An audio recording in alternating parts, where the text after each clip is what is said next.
Հաջորդ օրը երեխան, որ գնա դպրոց, ձգտելու է ինձ տանը։ Չի ձգտելու։ Էլ մեկ ստացած գալով է, մաքսիմում երկու այսպես տատանվել է։ Հիմա մենք ինչ վիճակ ունենք Հայաստանը։ 18 թվականին ընտրություն ա եղել, ընտրվել է Նիկոլ Փաշինյանը, ընտրվել է վարչապետ։ Ինչ խոստացել է, լրիվ ձախողել է։ Լրիվ։ Պատերազմ, կորուստներ, զոհեր եւ այլ եւ այլ։ Եկել է 21 թվականը ժողովուրդը ասել է ապրես։ Հա, թեկուզ հարիք ես, բայց ապրես, ոնց որ ընդունում ենք, փաստացի սա է։ Ընտրությունների ձայները նշանակում է, գնահատում են այդ մարդու աշխատանքը։ Ուրիշ բան չկա, հիմա պարզ խոսանք է, որ ասմացոր նստենք, ճիշտ խոսանք, սա է։ Մեր ժողովուրդը իրենց ձեռով գնացին եւ մեկի գիտելիքներ ունեցողին գնահատականը եղավ 50%-ից ավել։ 50 պլյուս 53, թե 54%-ի մոտ է, չէ՞։ Հիմա եկավ խոստումներով, ինչ ասեց, հա, այս բաները եղավ, այս պրոբլեմները եղավ, ճիշտ է սխալվել եմ, կարելի էր ուրիշ ձևի, բայց սիրելով եմ սխալվել, ժողովուրդ ջան, ձեզ սիրելով եմ սխալվել։ Ունեցանք Ղարաբաղի կորուստ, լրջագույն պրոբլեմներ, հողերի կորուստ, եւ հիմա կրկնվում է նորը։ Հիմա եւս գալիս է եւ ասում է ինձ ես խոստումների հետ կապ չունի, ես այդ խոստումները տվել եմ ժողովրդին, բայց ես խոստումները atveçay չեմ կոպիտ ասած։ Սա այնքան աբսուրդ վիճակ է։ Իմ մոտ որևէ տրամաբանական շղթայի մեջ այս ամենը չի տեղավորվում։ Հիմա մենք նորից ասելու ենք, դե խեղճ Շարիֆը ինչ անի, նորից ասելու ենք, այլ եւ չկա, նախկիններն են մեղավոր, չի թե ելով է մեղավոր, նույն ճանապարհով մենք պատրաստ ենք գնալ։ Ես պատրաստ չեմ։ Հիմա ձեզ ասում եմ, կա թիմ, որը պատրաստ է մտել է պայքարի մեջ, որը ցույց է տվել այս 5 տարվա ընթացքում իմիջիալոց ինչ ասել են ճիշտ է դուրս եկել։ Իրականում մենք ես ուղղակի հիշեցնեմ 21 թվականի դիմադրության շարժման ժամանակ Երևանում, Ֆրանսիայի հրապարակում բողոքը ինչի վրա էր։ Վարչապետը հայտարարեց ազգային ժողովում, որ Ղարաբաղի հարցում նշաձողը պետք է մի քիչ իջեցնենք։ Մենք միանգամից հասկացանք սա ուր է գնում։ Դուրս եկանք պայքարի, բավարար աջակցություն չստացանք։ Եվ նույն տարվա ընթացքում 2022 թվականին հոկտեմբերի, արդեն հոկտեմբերի 6-ին գնաց եւ ստորագրեց ճանաչեց Ղարաբաղ Ադրբեջանի մաս։ Եվ այդտեղից ամբողջը սկսվեց։ Եվս մեկ ցիկլ Ղարաբաղի դատարկման։ Հիմա մենք ձեզ ասում ենք, եթե 26 թվականին Նիկոլ Փաշինյանն ընտրվի, մեր ապագան արևմտյան Ադրբեջանը։ Սյունիքի վրա մեծ հարցական է, թե կմնա, թե չմնա։ Շատ մեծ հարցական է։ Խաղաղությունը, որը մեզ փորձում են ծախել, խաղաղություն չի։ Սա խաղաղություն այնքան ժամանակ, քանի որ որևէ երաշխիքներ չկա, ինչքան ժամանակ Ալիևը համարի, որ իրեն հարմար է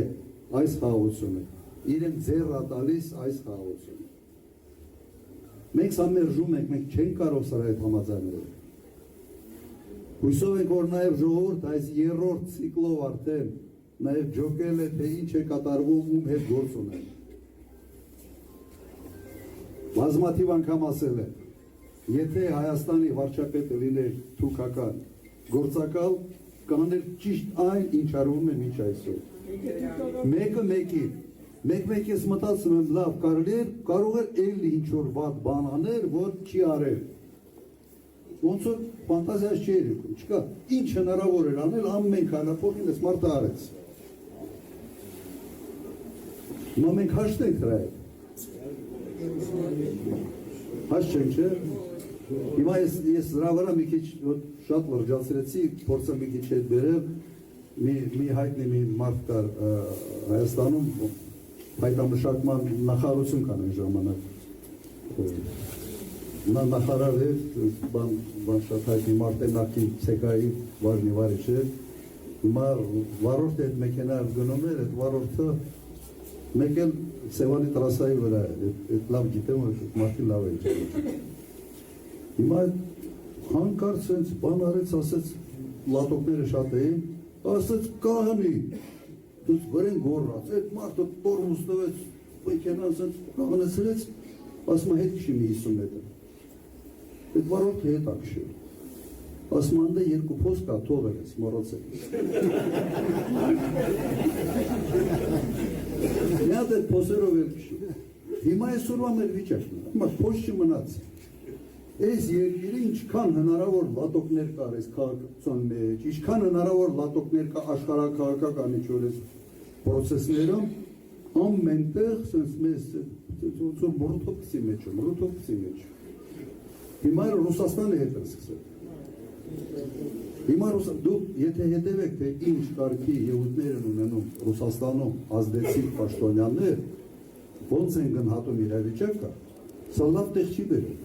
Իմ ակնկալիքը, որ բավական լուրջ խնդիրներ են ունենալ։ Հետևում եմ այս ամենին։ Լավ եմ ճանաչում այդ երկիրը։ Կհամբեր են, հետո ռուսերեն ասած մալը не покажется։ Բայց գինը Փաշինյանը չի տալու։ Գինը մեր ժողովուրդն է տալու։ Ինքը արդեն սովորել է, որ ինքը կարող է խնդրեմը ստեղծի, այդ թութուն ուրիշ կողմի այդ բանը, այդ արդյունքների հետ արդեն առնչություն ունենա մեր ամբողջ ժողովուրդը։ Հետո ինքը հանգիստ գարով է, ժողովուրդ ջան, ձեզ սիրում եմ, դուք չեք պատկերացնում, որ այս ամենը սիրելով եմ արել։ Սիրելով եմ արել։ Երեք հանրահավաքի ժամանակ այդ մարդակերների սերի մասին ասացի, մանրանք էլ են սիրում։ Բայց ուրիշ բանի համար։ Հիմա եթե մենք հասիբ ունենք, եթե մենք մտահոգված ենք մեր երկրով, եթե մենք մտահոգված ենք այս փոքրիկների ապագայով, թույլ չպիտի տանք, վերջը ձեռից պիտի բռնենք, ասենք ոչ միայն ձեռից, այդ մռութ բառը չեմ ուզում օգտագործեմ, բայց մեկը օգտագործեցի, չէ՞։ Պիտի ասենք ստոպ, երիկա։ Եվ դրա համար ինչ պետք է անենք։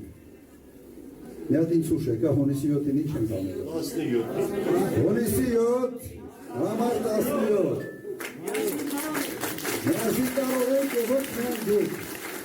Հարևան, ընկեր, բարեկամ, բոլորի պետք է համոզեք, որ այսպես շարունակել չի կարելի։ Ոնց որ մենք հերթական փորձությունների համար, հերթական պրոբլեմը ստեղծելու համար էլի գնանք մարդու բանան, ինքը պրեմիա տակ, ասեք ապրես, ամոթ հավատ, ես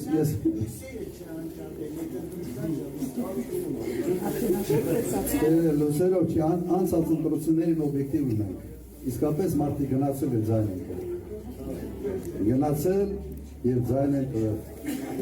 և ամեն մարդով ձայն է տվել Նիկոլ Փաշինյանին, թող մի քիչ մտածի, թե ինչ հետևանքներ է սա բերում։ Մեղադրանք չի, բայց զգաստանալու կոչ է ուղղակի, որ նույնը ևս մեկ անգամ մենք չանենք։